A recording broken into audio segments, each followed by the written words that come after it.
সুপ্রিয় দর্শক, justice Khanna supreme কোর্টের প্রধান বিচারপতির চেয়ারে বসতেই সিভিক ভলেন্টিয়ার ইস্যুতে চরম পদক্ষেপ। দর্শক, আপনারা জানেন আর.জি. কর কাণ্ডে মহিলা চিকিৎসকের মৃত্যুর ঘটনায় মূল অভিযুক্ত একজন সিভিক ভলেন্টিয়ার।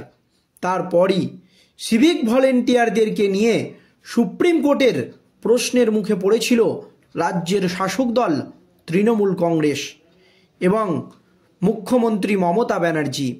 এই আবহে সিভিক ভলেন্টিয়ারদেরকে কিসের ভিত্তিতে নিয়োগ করা হয়েছে, তাদের বেতন কত, তাদের শিক্ষাগত যোগ্যতা কি, এছাড়াও একাধিক বিষয় নিয়ে প্রশ্ন তুলে দিয়েছিলেন সুপ্রিম কোর্টের প্রধান বিচারপতি D.Y. চন্দ্রচূড়। তারপর অবসর নিয়েছেন সুপ্রিম কোর্টের প্রাক্তন প্রধান বিচারপতি D.Y. চন্দ্রচূড়। আর এবার সুপ্রিম কোর্টের প্রধান বিচারপতি পদে বসেছেন সঞ্জীব খান্না। আর এই আবহে সিভিক ভলেন্টিয়ারদেরকে নিয়ে একেবারে চরম পদক্ষেপ। দর্শক, আপনারা জানেন সুপ্রিম কোর্টের প্রধান বিচারপতি D.Y. চন্দ্রচূড় থাকাকালীন রাজ্য সরকার একাধিক মামলায় সুপ্রিম কোর্টে স্বস্তি পেয়েছে। তার মধ্যে গুরুত্বপূর্ণ দুটি মামলা হলো সরকারি কর্মচারীদের ন্যায্য অধিকার ডিএ মামলার শুনানি সুপ্রিম কোর্টে 13 বার পিছিয়ে গিয়েছে।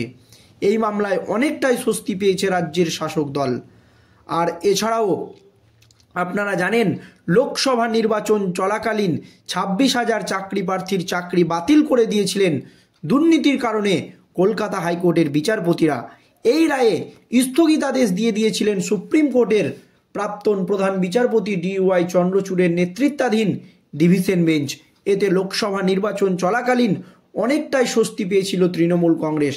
এছাড়াও অনেক মামলাতেই কলকাতা হাইকোর্টের রায়কে চ্যালেঞ্জ করে সুপ্রিম কোর্টের দ্বারস্থ হয়ে স্বস্তি পেয়েছে শাসক দল।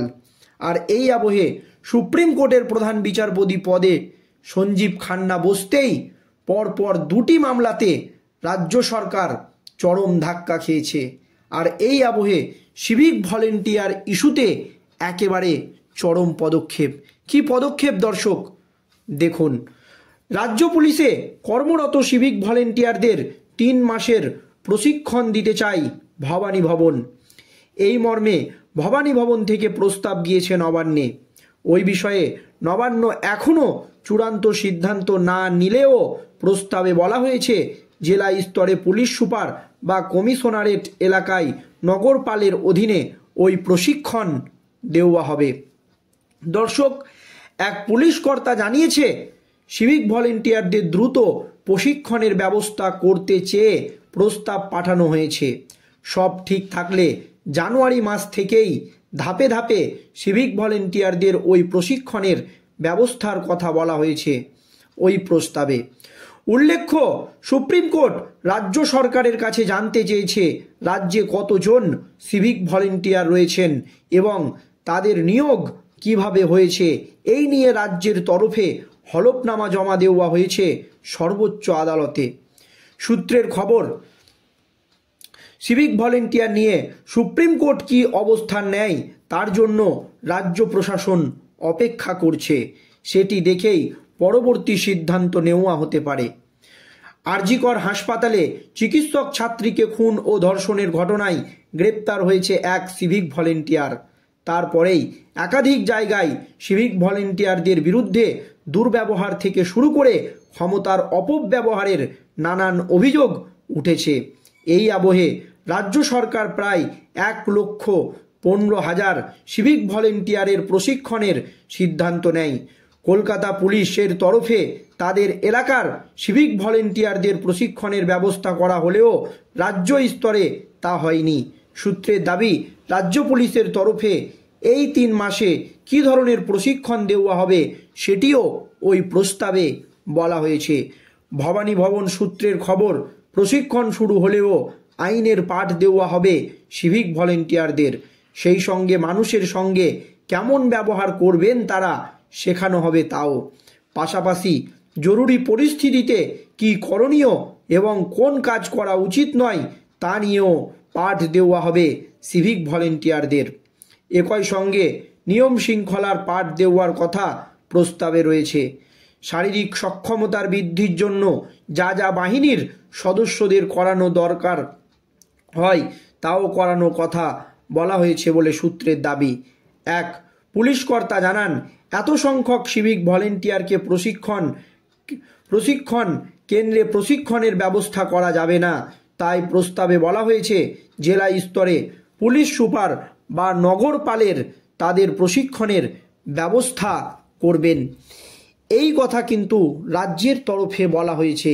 আর জানিয়ে রাজ্য রাজনীতি তো বটেই, গোটা দেশ জুড়ে এই সিভিক ভলেন্টিয়ারদেরকে নিয়ে এখন শোরগোল পড়ে গিয়েছে। দর্শক, কারণ আরজি কর কাণ্ডে মহিলা চিকিৎসকের মৃত্যুর ঘটনায় মূল অভিযুক্ত একজন সিভিক ভলেন্টিয়ার। আর সেই জন্যই সিভিক ভলেন্টিয়ারদেরকে নিয়ে সুপ্রিম কোর্টে প্রশ্নের মুখে পড়েছিল রাজ্যের শাসক দল তৃণমূল কংগ্রেস। কিসের ভিত্তিতে, কোন যোগ্যতার ভিত্তিতে তাদেরকে চাকরি দেওয়া হলো? তাদের কি প্রশিক্ষণ দেওয়া হয়েছে? তাদেরকে কি বেতন দেওয়া হয়েছে? এই নিয়ে একাধিক প্রশ্নের মুখে পড়েছিল সুপ্রিম কোর্টে রাজ্যের আইনজীবী। আর সেই প্রশ্ন করেছিলেন সুপ্রিম কোর্টের প্রাক্তন প্রধান বিচারপতি DY চন্দ্রচূড়। যদিও সিভিক ভলেন্টিয়ারদেরকে নিয়ে তখন কোনো পদক্ষেপ বা সেই রকম কোনো পদক্ষেপের কথা সুপ্রিম কোর্টের তরফে বলা হয়নি, তবে রাজ্যকে এই বিষয়ে জানাতে বলা হয়েছিল। কিন্তু এই মুহূর্তে সুপ্রিম কোর্টের প্রধান বিচারপতি পদে বসেছেন সঞ্জীব খান্না। আর প্রধান বিচারপতি পদে সঞ্জীব খান্না বসতেই 2-1টি মামলা উঠেছিল সুপ্রিম কোর্টে। তাতে বারবার ধাক্কা খেয়েছে রাজ্যের শাসক দল তৃণমূল কংগ্রেস বা রাজ্য সরকার।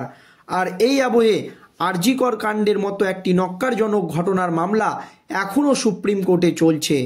আর সিভিক ভলেন্টিয়ার ইস্যুতে হলফনামা জমা দিয়েছে রাজ্য।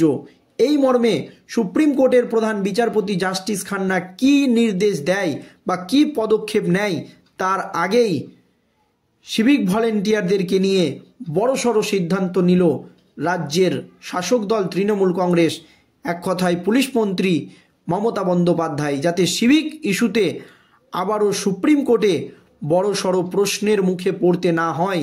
সেই জন্যই কি এই গুরুত্বপূর্ণ সিদ্ধান্ত, এই নিয়ে এখন প্রশ্ন উঠে গিয়েছে। দর্শক, সিভিক ভলেন্টিয়ারদেরকে নিয়ে আপনাদের কি মতামত? সিভিক ভলেন্টিয়াররা কি সত্যিই ভালো কাজ করছে? তাদেরকে কি প্রশিক্ষণের প্রয়োজন? এই নিয়ে অবশ্যই আপনাদের মতামত কমেন্টে জানাবেন। ধন্যবাদ।